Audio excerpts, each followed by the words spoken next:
What's up mga Lods? Welcome back sa aking mini vlog. So for today's video, meron ako sa inyong ipapakitang isang uri ng hayop or ng insekto na nahuli namin doon sa aking pinapagawang bahay. So bago tayo magsimula, bago ang lahat, bago ko ipakita sa inyo, intro muna tayo. Dito na kami sa Robinsons. Today's video may ipapakilala ko sa inyo. So susubukan namin makatawid doon sa bula ng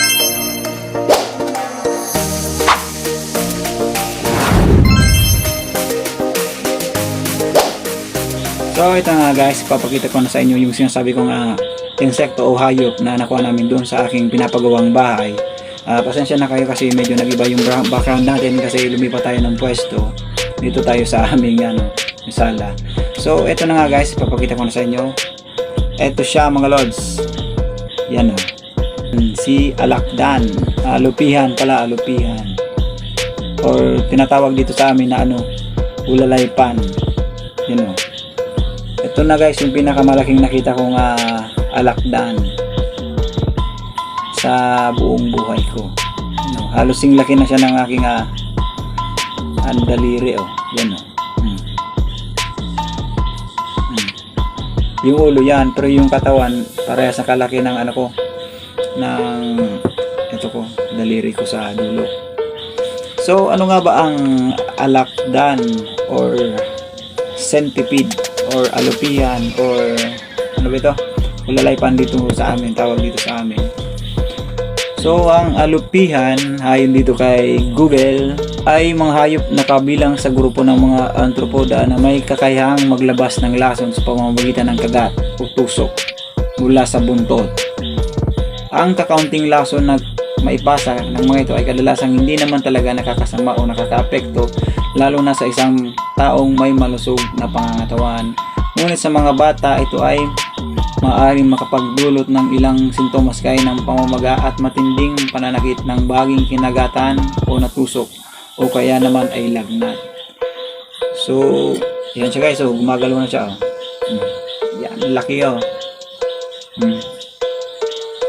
Diba? Ang laki niya mga Lods.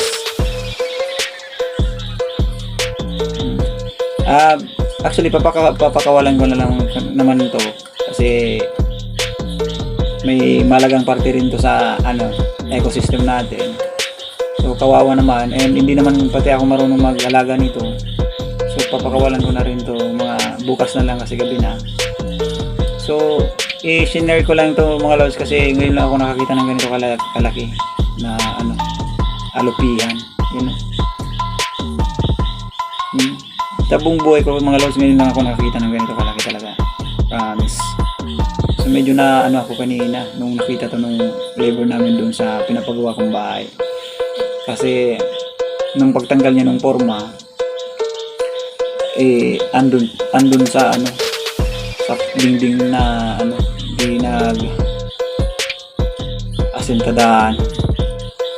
So pinakuha, sabi ko kunin mo pare and i-vlog natin. So ito guys, papakawalan ko lang naman to.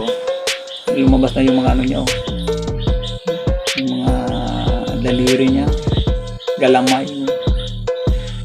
Kaso pag binitiwan ko kasi dito to sa loob ng bahay, baka makagat pa yung aking bunsong babae. So napakadelikado nito guys. Ang lakas ng ng lason nito.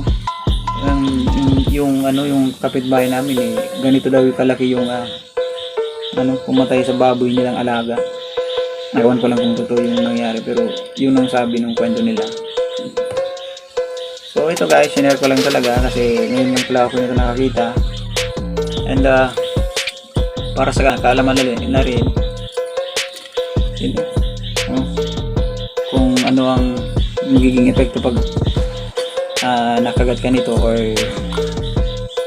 nakagat or na-sting ka nito, is talagang magkakaroon ka talaga ng samang pakiramdam talaga mga Lods. And besides ito guys, takot talaga ako dito pag mga ganito kalalaki ng mga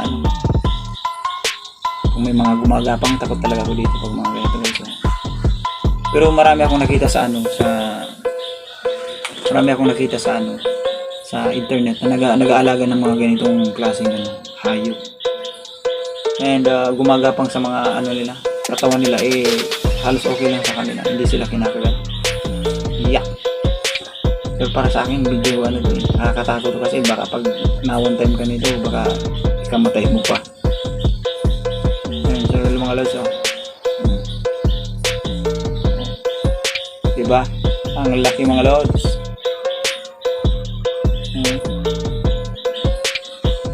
Siguro mga ano to, mga isang dangkal siguro ang haba nito, kasi di ko may ano kung gaano kahaba to kasi nasa loob ng garapon, and takot akong hawakan ito mga lods. So yun lang mga lods, thank you for watching. Bukas papakawalan natin to sa malayong lugar na, kasi baka makadali pa to. Hirap din kasi itong patayin kasi may ambag din to sa ating ecosystem. So yun lang mga lods, bye bye na sa camera. So ayun mga lods, thank you for watching my mini vlog. Bago pala tayo magtapos, gusto ko lang i-shoutout si Mr. Sherwin Paul Lucilo.